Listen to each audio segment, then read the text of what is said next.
Welcome back to our channel PhysioPulse. Today we're diving deep into Achilles tendinopathy, one of the most common overuse injuries in the lower limb. We'll explore its causes, risk factors, clinical tests, and most importantly, how physiotherapy can help you recover and prevent future injuries. Let's get started. Achilles tendinopathy refers to a combination of pathological changes affecting the Achilles tendon, usually due to overuse and excessive chronic stress upon the tendon.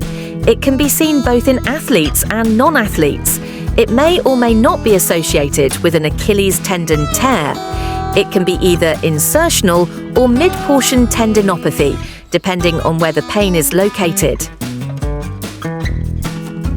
Achilles tendinopathy is primarily caused by repetitive microtrauma and overuse. It occurs when the tendon is subjected to more load than it can tolerate, especially without adequate recovery. Unlike inflammation in tendinitis, tendinopathy is associated with collagen degeneration, disorganized fibers, and neovascularization.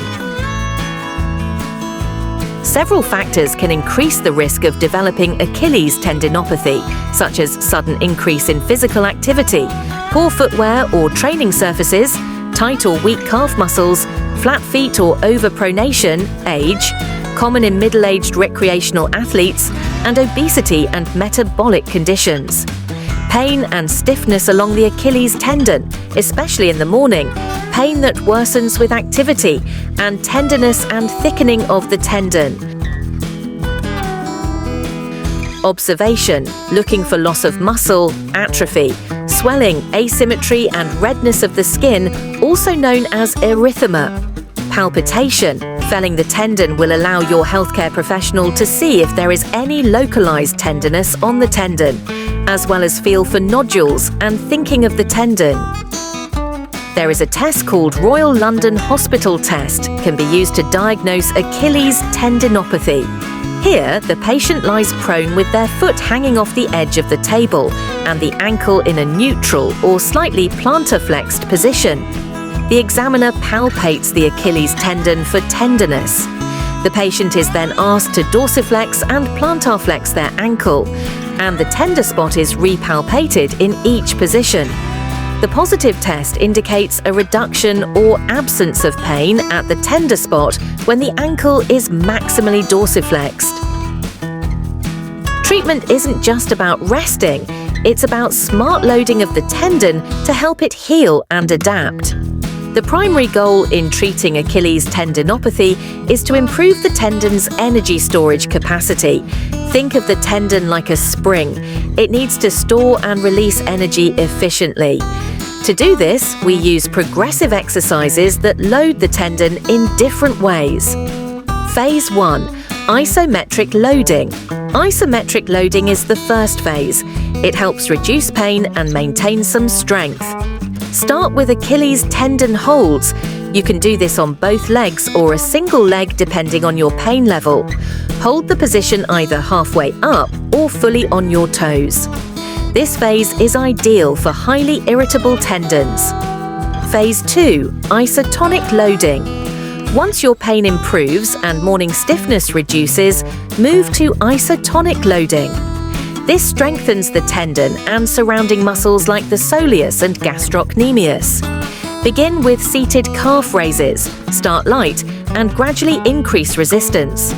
Progress to standing calf raises at mid-range to avoid compressive pain. Aim for 3 to 6 second re-repetitions for optimal tendon loading. Phase 3. Energy storage loading. This final phase prepares you for return to sports or dynamic activities. Include plyometric exercises such as double leg hops, single leg hops, and hopscotch with resistance bands. These mimic the tendon's natural stretch shortening cycle for better performance. Taping can also be used as a short-term strategy to help reduce pain and offload the Achilles tendon during activity. Techniques like kinesiology taping or rigid taping can provide support, improve body awareness, and reduce strain on the tendon. However, it's important to note that taping is not a standalone treatment. Some of the managing tips are: modify your activity to avoid overloading the tendon, avoid complete rest. Gentle activity within pain tolerance is okay. Reduce your BMI if needed, and wear proper footwear to reduce stress on the tendon. To prevent recurrence, gradually increase your activity over time. Address any risk factors like poor footwear or training errors, and continue strengthening exercises as part of your routine. While these exercises are effective, it's essential to consult a physiotherapist before starting to ensure the program is tailored to your specific condition, pain levels, and recovery stage. Thanks for watching.